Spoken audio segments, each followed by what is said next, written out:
이제 여러분 새생명 축제가 한 주간 앞으로 다가왔습니다. 참 오랫동안 새생명 축제를 1년에 2번씩 해왔는데 할 때마다 이제 저희 마음은 이걸 많이 했다고 해서 자신감이 일어난다든지 그런 마음이 아니라 늘 자신이 없습니다. 여러분 사람을 구원하는 것만큼 어려운 것이 없습니다. 사람만큼 어려운 게 없어요. 사람만큼 안 바뀌는 게 없고 사람만큼 그를 구원해내는 것은 정말 어려운 것입니다. 이건 사람 힘으로 할 수가 없습니다. 그래서 이 일을 내가 해야 한다 생각하면 자신이 없습니다. 그러나 하나님이 하시면 된다. 나는 자신이 없으나 하나님 하시면 된다. 어제도 저녁에 기도를 이제 제가 주일 준비를 다 이제 마치고 밤에 기도를 하는데 하나님께서 저에게 참 많은 은혜를 주셨습니다. 성령의 충만함을 주시고 성령님께서 역사하시면 길이 만들어지고 문이 열리게 될 것을 보게 하셨습니다. 주님과의 깊은 만남 속에서 1시간이 금방 지나가고 또 2시간이 금방 지나가고 이런 기도를 하다 보면 믿음이 막 와요. 기도를 하다 보면 믿음이 오고 기도를 하다 보면 하나님이 하실 것을 보게 되는 것입니다. 그래서 어제도 그래 기도하자. 그리고 성령님보다 앞서지 않고 그분께서 인도하시는 대로 가자. 그분이 길을 여실 거다. 그분이 인도하시는 대로 순종하자. 그렇게 어제도 기도를 했습니다. 밤늦게 이제 집에 가는데 여러분 낮 시간이 요즘 얼마나 덥습니까? 초여름인데도 얼마나 더운지요. 그런데 밤이 되니까 얼마나 선선한지 바람이 부는데 너무 선선한 바람에 기분이 좋은 거죠. 그 바람에 아파트를 지나가는데 그 나뭇가지들이 큰 나무들이 그 바람에 가지들이 이리저리 흔들리는 모습이 너무 좋았습니다. 더운 날씨에 답답했던 그 마음들이 막 뻥 뚫리는 그런 마음이 들었습니다. 그리고는 그래 바람이 불어야 한다. 바람이 불어야 하는구나. 성령의 바람이 불어야 하는구나. 그래야 인생이 뻥 뚫리는구나. 길이 열리는구나. 문이 열리는구나. 그런 마음을 갖게 되었습니다. 오늘도 하나님께서 우리 가운데 문을 여시고 길을 여시는 귀한 은혜가 임하는 귀한 시간 될 수 있기를 축복합니다. 우리 8절부터 10절까지 우리 하나님 말씀 같이 읽습니다. 시작. 루스드라에 발을 쓰지 못하는 한 사람이 앉아 있는데 나면서 걷지 못하게 되어 걸어본 적이 없는 자라. 바울이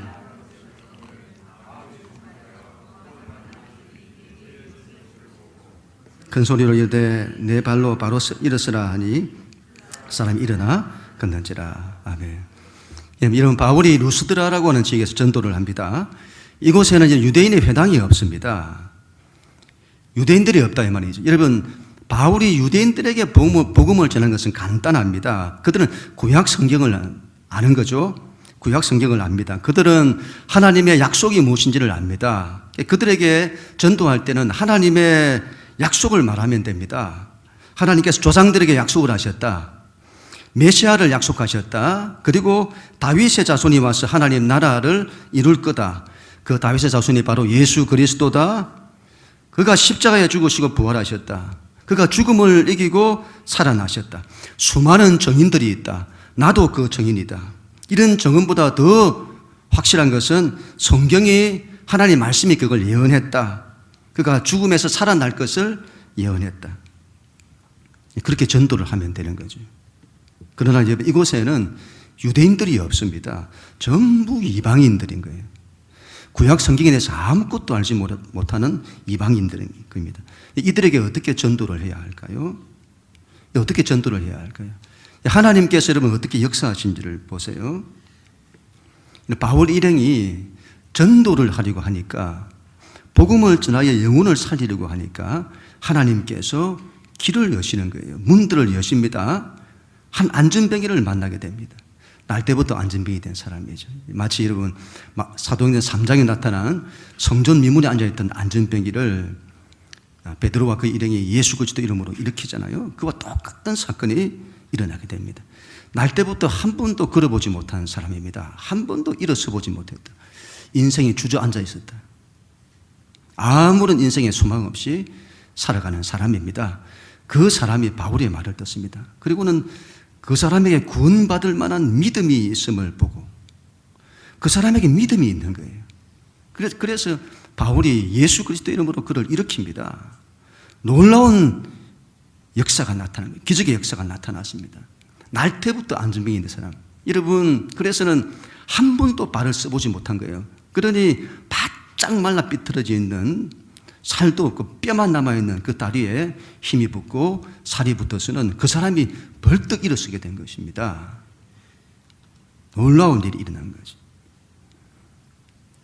여러분, 지난 시간에도 나눴습니다만 전도는 유대인들을 전도하는 것처럼 처음부터 하나님의 말씀을 가지고 복음을 전하여 전도할 수 있습니다. 그러나 전도는 그것만으로 하는 것이 아닙니다. 하나님은 사건을 통해서도 전도를 하십니다. 그 사람의 고통의 문제를 해결하시는 겁니다. 여러분, 이방인들에게 구약 성경을 알지 못하는 이방인들에게 하나님의 약속이 뭐니 다윗의 자손이 뭐니 하는 이런 말들은 전혀 들리지 않습니다. 그 사람의 아픔, 그 사람의 상처, 그 사람의 좌절, 그 고통을 해결하는 거예요. 그 사람에게 하나님의 초월적인 역사, 기적의 역사가 나타나는 것입니다. 그래서는 우리가 믿는 하나님이 어떤 하나님이신지가 나타나게 되는 거죠. 그리고는 그 사람들의 마음이 열리고 그리고 그 열린 마음 가운데 예수 그리스도의 복음을 전하는 것입니다. 우리가 이러면 새생민 축제를 앞두고 있는데 평상시에는 아무 일도 없다가도 교회가 영혼을 살리고자 하고 영혼을 구원하고자 할 때 우리가 생명을 살리고자 할 때 복음을 전하여 그 영혼을 살리고자 하는 이 간절한 마음을 딱 가질 때에 그때부터 하나님은 길을 여시고 문을 여시는 겁니다. 하나님께서 그때 뭔가 역사를 하시는 거예요. 그래야 할 때 하나님이 뭔가 역사하신다. 거기에 대한 믿음이 있어야 합니다. 믿음이 있어야 합니다. 우리는 여러분 전도할 때 생명을 살리고자 구원하고자 할 때에 너무 실패감이 많아요. 실패감이. 안 된다는 거죠. 안 된다. 안 되더라. 가족들을 전도할 때도 안 믿는 남편, 안 믿는 부모님들, 자녀들. 안 되더라는 거죠. 안 되더라. 안 된다. 아무리 해도 안 되더라. 그 실패감이 너무 많은 거죠. 전도할 때마다 그 실패감이 우리의 마음을 꽉 사로잡고 있는 겁니다. 이런 전도할 때는 그런 마음을 버려야 합니다. 그렇게 말하지 마세요. 안 된다 이런 말 하지 마세요. 하나님 하시면 된다. 아무리 안 되는 상황일지라도 하나님 하시면 된다. 그리고는 하나님이 길을 여신다. 하나님이 문을 여신다. 그런 믿음이 있어야 합니다. 하나님이 하시면 됩니다. 하나님이 하시면 한순간이라도 바꾸십니다. 우리가 의외로 믿음이 있다고 하지만 믿음이 없습니다. 우리가 기도하면서도 믿음이 없어요. 기도하면서도 안 된다는 마음을 가지고 기도합니다.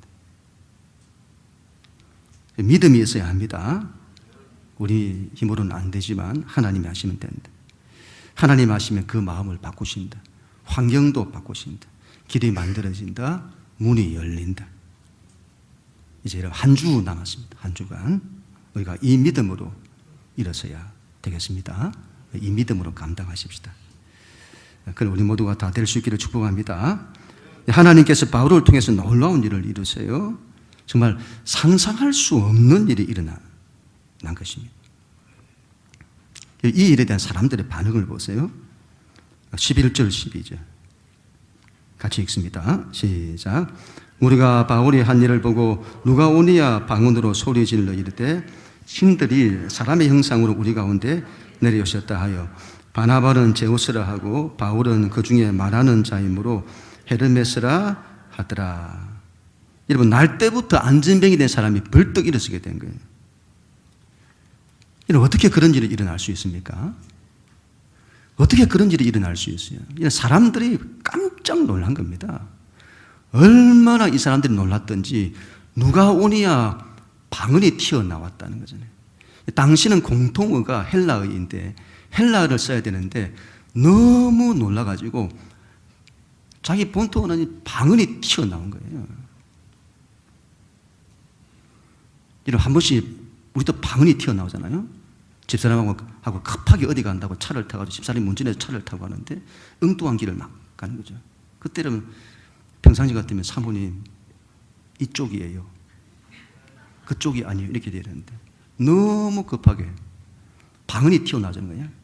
거기 아니다, 요다. 사람이 너무 놀라면 방언이 튀어나오잖아요. 방언으로, 루가오니아 방언으로 얼마나 놀랬던지 사람들이. 그래서 바울 일행이 그들이 무슨 말을 하는지를 알아듣지를 못했던 겁니다. 사람들이 막 소리를 지르는 거죠. 신들이 사람의 형상으로 우리 가운데 내려오셨다. 그리고는 바나바를 제우스라고 하고 바울을 헤르메스라고 하는 겁니다. 제우스는 여러분 그리스 신화에 나오는 주신이죠. 최고의 신입니다. 신들 중에 최고의 신 제우스. 그리고 헤르메스는 그 제우스의 말이나 명령을 전달하는 사자, 전령이죠. 그래서 헤르메스는 제우스가, 신들의 신인 제우스가 이런 말을 했다, 그 말을 전하고 선포하는 전령, 그게 명령을 전달하는 자죠.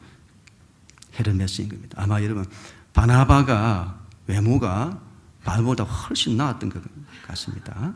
그래서 바나바를 제우스라 부르고 바울을 헤르메스다.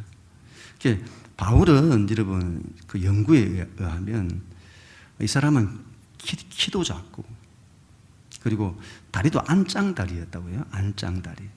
코도 매부리 코. 그래서 여러분 우리가 성화나 이런 데 보면 바울을 좋게 그린 그림을 찾아보기가 굉장히 어렵습니다. 그리고 머리도 벗겨져 있다. 정말 외모적으로 볼품이 없는 거죠. 외모 때문에 낙심하지 마세요. 하나님은 외모로 사람을 취하지 않으십니다. 이 바울이 얼마나 하나님 앞에 위대하게 쓰임을 받는지. 하여튼 바울은 말로 사람들에게 이야기를 하니까 제우스의 전령 헤르메스다 했던 것 같습니다. 여기서 끝나는 것이 아니라 제우스 산당에 있던 제사장들이 소들과 환들을 가지고 와서는 바울과 바나바를 위해 제사를 드리려고 하는 거예요. 뒤늦게 그들이 무슨 일을 하는지를 알지 못했다가 뒤늦게 옆에 있는 사람들의 이야기를 듣고 그들이 자신들에게 제사를 드리고자 하는 이걸 알게 된 겁니다. 그때 바나바와 바울이 옷을 찢고 소리를 지릅니다. 15절 같이 읽습니다. 시작. 이럴 때 여러분이여 어찌하여 이러한 일을 하느냐. 우리도 여러분과 같은 성정을 가진 사람이라 여러분에게 복음을 전하는 것은 이는 헛된 일을 버리고 천지와 바다와 그 가운데 만물을 지으시고 살아계신 하나님께로 돌아오게 함이라. 아멘. 여러분이여 어찌하여 이럽니까? 우리가 무슨 대단한 사람이 아닙니다. 우리는 여러분과 똑같은 성정을 가진 사람입니다. 여러분과 똑같이 새끼 밥 먹고 화장실 가고 그런 사람입니다. 여러분과 똑같은 사람입니다. 이 일은 우리가 한 것이 아닙니다. 이 일은 하나님이 하신 일입니다. 제발 그렇게 하지 마세요. 하나님께서 여러분들로 그와 같이 여러분들이 우상을 섬기면서 그렇게 살아가니 그 우상을 버리고 하나님께로 돌아오라고 하나님이 우리를 통해 그 일을 이루신 것입니다. 어떻게 여러분 이렇게 하십니까? 제발 그렇게 하지 마세요. 여러분 이전에 그 헤롯 왕에게 이런 일이 있었습니다. 사람들이 그 헤롯 왕에게 잘 보이려고 헤롯이 나와서 연설을 할 때에 그 이야기를 듣고는 신의 소리다. 그랬더니 헤롯이 그 청중들의 그 이야기를 듣고는 어깨에 얼마나 힘이 들어갔는지, 자신이 사람들의 칭송을 받으니 자기가 신이 된 듯이 자기를 높이게 되는 것이죠. 네, 바울과 바나바를 보세요. 전혀 그렇지 않습니다. 전혀 반대죠. 이런 초대교회 때에 예수 믿는 자들이 이런 것에 얼마나 민감했는지를 알 수 있습니다. 다른 사람이 자신을 굉장히 높이는 이런 것들에 굉장히 민감했다. 하나님께 드려져야 할 영광을 자기가 취하는 이런 걸 얼마나 두려워하고 조심했는지 모릅니다. 사람을 잘 보세요. 사람이 사람을 숭배합니다. 아닌 것 같은데 사람을 숭배해요.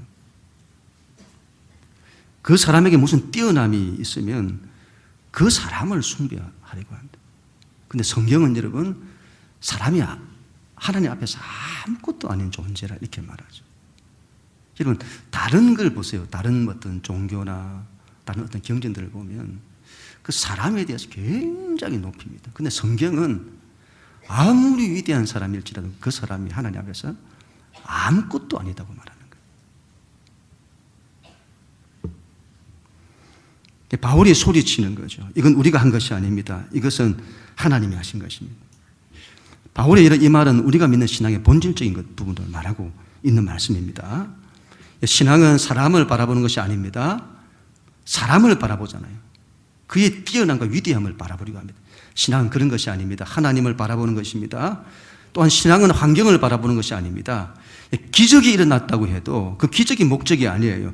하나님이 그 일을 이루셨다고 하는 하나님이 목적입니다. 그런 점에서 신앙은 기적을 바라보는 것도 아니죠. 하나님을 바라보는 것입니다. 또한 신앙은 사람의 힘을 의지하는 것이 아닙니다. 하나님의 힘을 의지하는 것입니다. 내 힘으로 안 됩니다. 내 능력으로 안 됩니다. 하나님이 하실 때 됩니다.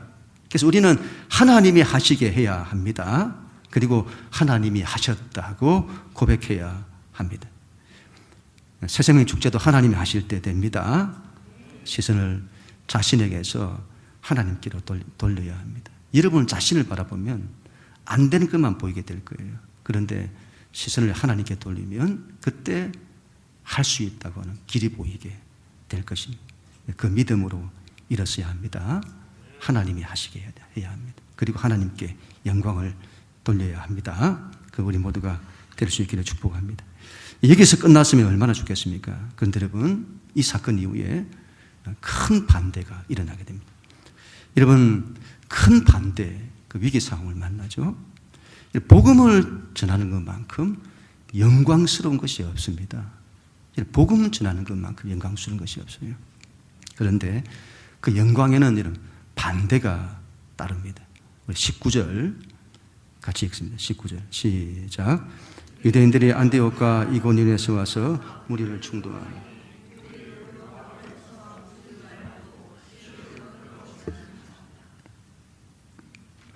유대인들이 이곳에 와서 반대하죠. 여러분 참 이 사람들 유대인들이 정말 대단하죠.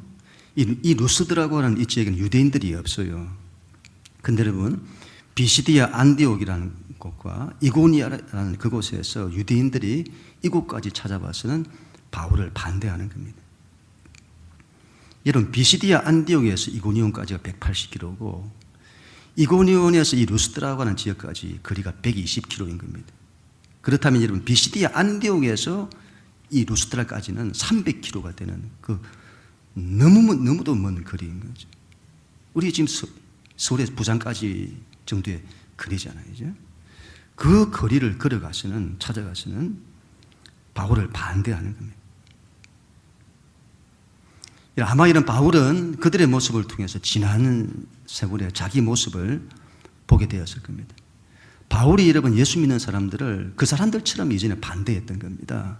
그래서 예루살렘에서 다메섹까지 그 거리가 여러분 근 230km쯤 되는 240km쯤 되는 그 먼 거리를 가서 예수 믿는 자를 박해하고 잡아왔던 사람이 바울이었던 겁니다. 근데 지금 바울이 자신이 그와 같은 반대를 받고 있는 것이죠.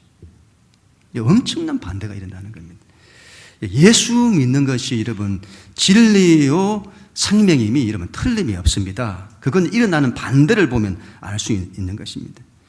어떻게 그렇게 반대를 하냐? 이건 이제 목숨을 걸고 반대하는 거예요. 정말 진리이기 때문인 거죠. 그래서 그걸 무너뜨리려고 원수 마귀가 그렇게 반대하는 것이죠. 유대인들이 여러분 와서는 사람들, 그곳에 있는 사람들을 충동합니다. 선동하는 거죠. 아마 이렇게 말했을 겁니다. 그 땅의 사람들이 그리스나 로마 신화에 나오는 그런 신들을 섬기잖아요. 그들에게 하나님을 전해서는 그들이 그들 우상을 버리게 하면 그 얼마나 좋은 일입니까? 그런데 여러분, 이 유대인들이 예수를 전한다는 이 하나 때문에 이 하나님을 믿는다는 이 유대인들이 그 땅의 우상을 섬기는 그들과 한 짝을 이룬다 이 말이죠.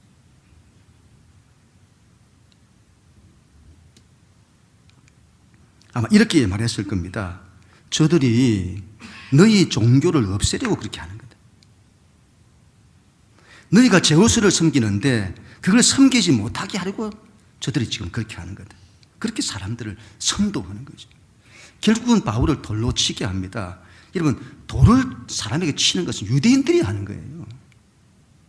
유대인들의 사람을 돌로 치잖아요. 신성 모독했다 할 때 돌로 쳐서 죽이려고 하는 거죠. 근데 그 일을 이방인들이 했다. 이 말은 유대인들이 선동하고 먼저 하고 이방인들이 그 선동되어서는 함께 돌로 치는 거죠. 그리고는 바울이 죽은 줄 알고 성 밖으로 끌어냅니다. 바울이 이때는 돌에 맞아가지고 죽는 상황까지 간 것입니다. 바로 뒤에 바울이 일어났다 이렇게 말하는데 이때 바울이 일어났다는 이 헬라가 아나스타시스랍니다. 아나스타시스. 예수님의 부활을 말할 때 아나스타시스 이렇게 말해요. 아나스타시스. 그래서 이때 바울이 죽었다 이렇게 보기도 합니다. 죽었는데 살아났다 그렇게 보기도 합니다. 바울이 여러분 그 다른 서신에 보면 삼청천에 대한 얘기를 하잖아요. 자신이 셋째 하늘까지 갔다 왔다. 그 셋째 하늘이라고 하는 것은 하나님이 계신 가장 깊은 자리인데 자신이 그 셋째 하늘까지 갔다 온 영적인 체험, 경험이 있다. 그렇게 바울이 이야기를 했는데 그 바울의 삼청천에 대한 경험이 언제 일어났을까?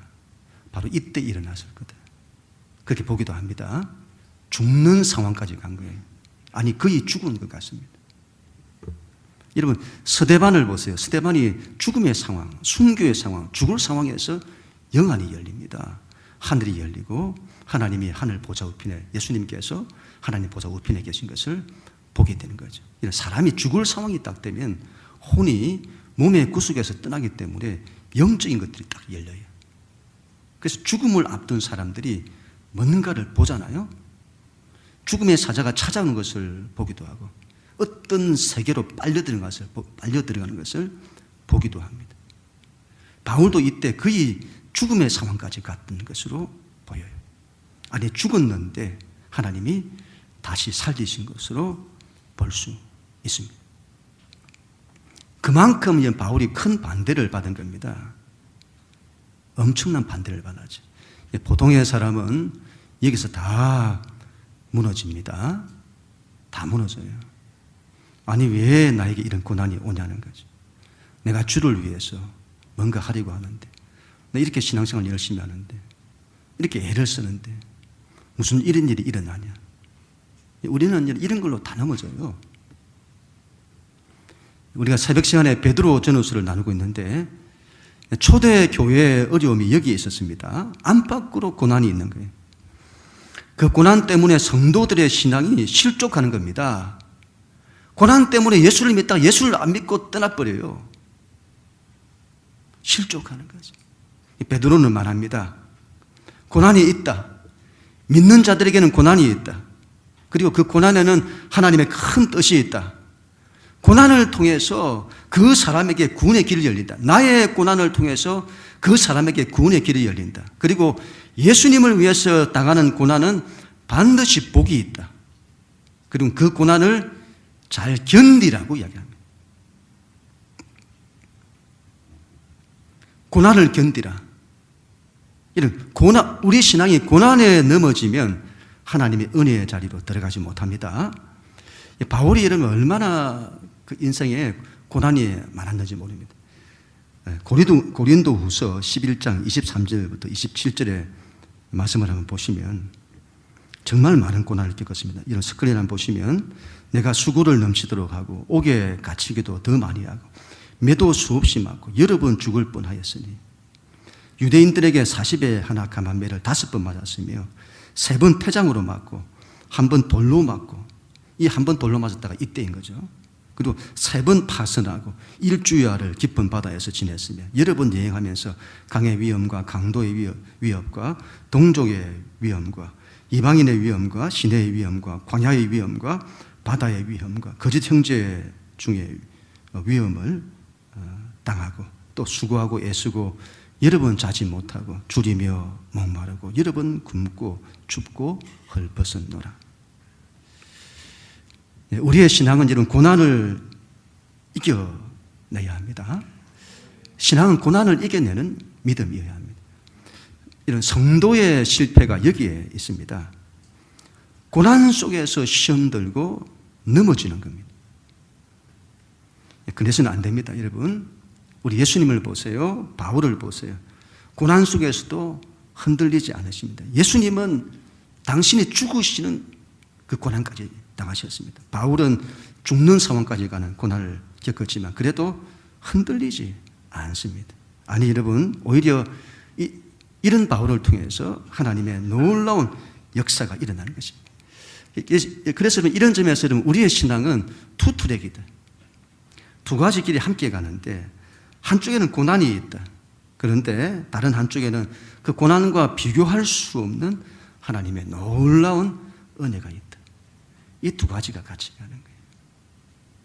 이런 예전에 그 세데베 교회 리고넨 목사가 그렇게 얘기했잖아요. 이 사람이 세계적인 교회를 합니다만은 가족사에 말로 다 할 수 없는 아픔을 그가 겪었습니다. 정말 말로 다 할 수 없는 가족사의 아픔이 있는 거예요. 그런데 하나님은 그런 아픔이 있음에도 불구하고 다른 한편에서는 우리 하나님의 놀라운 역사를 나타내는 거죠. 그래서 우리의 신앙은 이 투트랙이다. 고난이 좋은 사람은 없죠. 누구나 고난을 피해가고 싶어 할 것입니다. 그러나 피할 수 없는 고난이라면 기꺼이 이런 감당하려고 해야 합니다. 우리에게는 그리스도의 남은 고난이 있습니다. 그러나 그런 고난이 장차 우리에게 나타날 영광과 좋게 비교할 수 없습니다. 나중에 우리 가운데 주어질 영광을 생각하면 우리가 인생 삶에서 겪는 이 고난이라는 것은 한편에서는 아무것도 아닌 겁니다. 기꺼이 감당할 수 있어야 합니다. 그리고 그 영광을 생각하면 견디어낼 수 있게 되는 것이죠. 여러분, 우리가 이 고난에 실패해야 하고 넘어지면 하나님의 그 큰 영광을 잃어버리는 겁니다. 이것 때문에. 믿음으로 고난을 기꺼이 이겨내야 합니다. 우리에게 주어진 십자가의 길을 기꺼이 걸어가야 합니다. 하나님은 그런 우리에게 십자가의 길이 있지만 다른 한편에서는 그런 우리를 통해서 놀라운 하나님의 일, 하나님의 영광을 나타내시는 겁니다. 그는 우리 모두가 다 될 수 있기를 축복합니다. 마지막으로 20절, 21절 같이 읽습니다. 시작.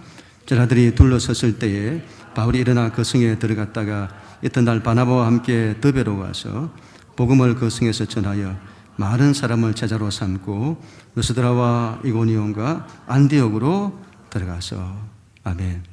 바울이 이런 죽음에서 살아났습니다. 돌에 맞아 죽을 상황까지 갔습니다. 근데 다시 살아났습니다.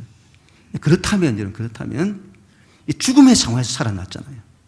돌에 맞았으니 얼마나 상했을까요? 그런데 그러면 좀 쉬고 좀 요양도 하고 그렇게 해야 될 건데 바울이 그렇게 하지 않습니다. 다시 그 성에 들어갔다고 해요. 다시 그 성으로 자신을 반대했던 사람, 자신에게 돌을 던져서 자기를 죽이려고 했던 그 사람들이 있는 그곳으로 다시 들어갔습니다. 왜요? 왜 그곳으로 들어가는 거죠? 그곳에 예수를 믿었던 사람들이 있기 때문에, 예수를 믿기 시작한 사람들이 있기 때문에,